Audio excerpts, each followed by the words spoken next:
My name is Joseph. I have two questions to ask. Why all the Muslims men are allowed to marry for 4 women? And the second one is, how can you prove that Jesus was not crucified? Brother has two questions. Brother, are you a Christian? I am.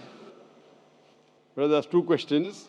That why does Islam permit a man to have up to 4 wives? Why does Islam permit a man to have more than one wife? And second question, how can you prove that Jesus Christ, peace be upon him, was not crucified? That Quran is the only religious book on the face of the earth which says marry only one.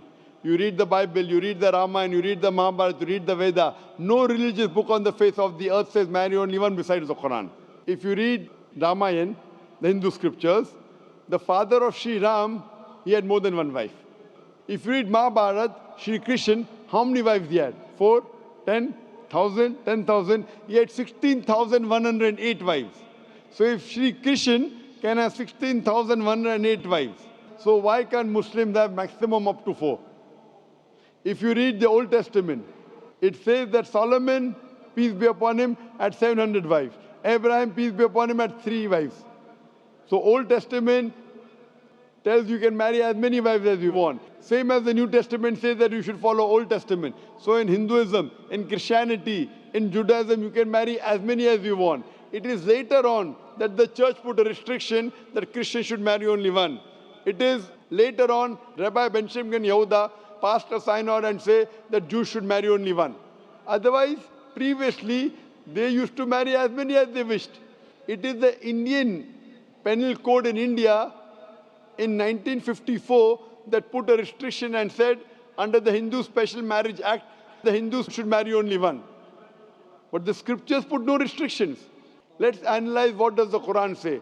Quran says in Surah Nisa chapter 4 verse number 3, marry women of your choice in 2s, 3s or 4s, but if you can't do justice, marry only one.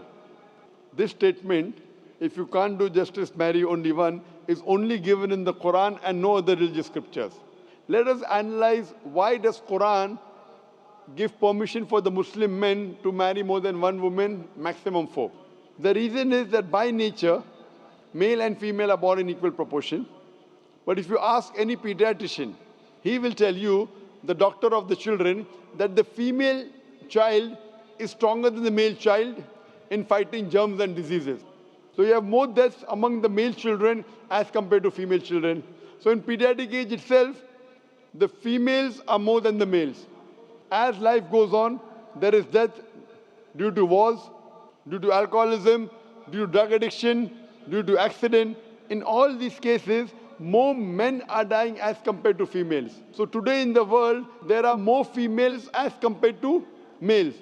In few countries, like India and China, the female population is less than the male population because of female feticide and female infanticide.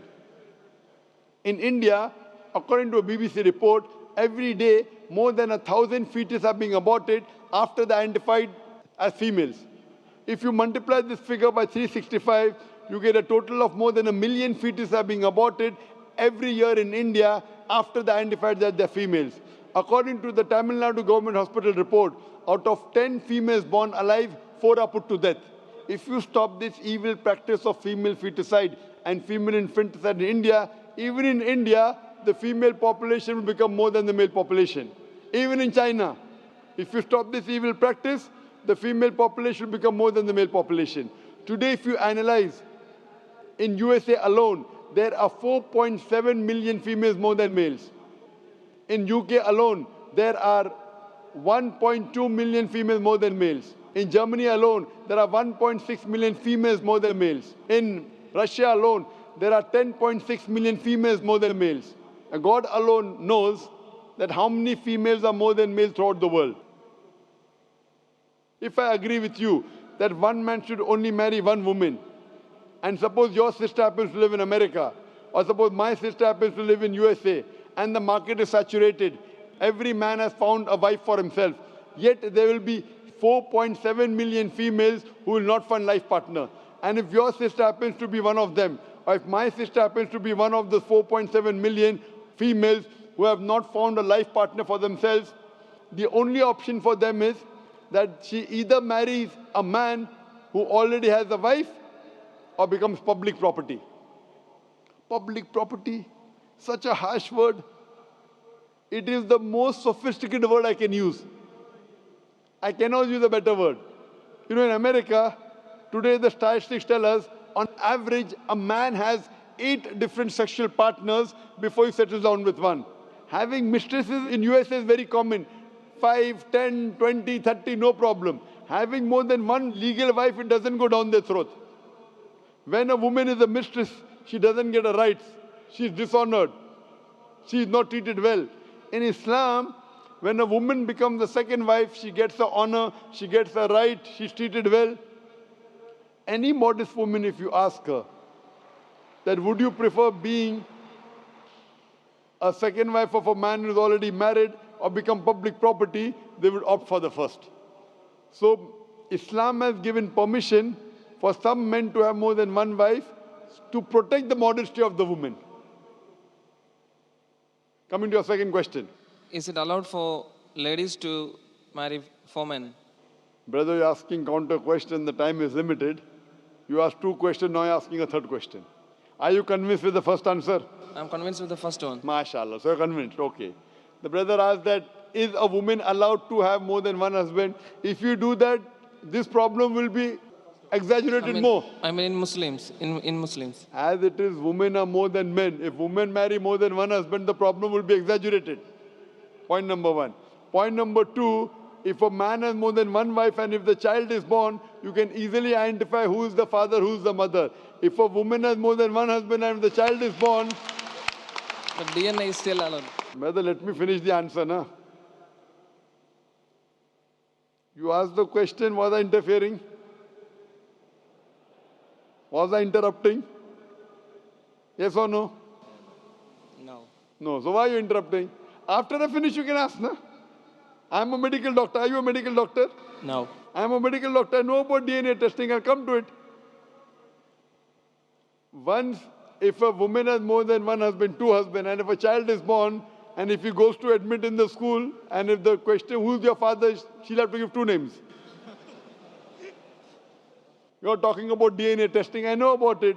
DNA testing is recent. Was DNA testing there 50 years back? Was it there? No. It's a new recent discovery, yet it's not 100%. Even if I agree it's 100%, it is now, it wasn't there before. Islam is there since time immemorial. And this is not the only reason. Even if I agree tomorrow it becomes 100% perfect, this is not the only reason. Today science tells us that man is more polygamous in nature as compared to the female. Today science tells us that during menstrual cycle, the female undergoes certain psychological changes. It's not possible for her to do the role of multiple wives. But a man doesn't undergo these changes. It's possible for him to do a role of multiple husbands. Today science tells us that if a man has multiple sexual partners and all are faithful, there is no problem. But if a female has multiple sexual partners and all are faithful, there are chances of sexually transmitted diseases to emerge. And that disease will go back to the male partner. So medically, it is not acceptable that a female has multiple partners, but medically and scientifically, it's acceptable that a male can have multiple partners.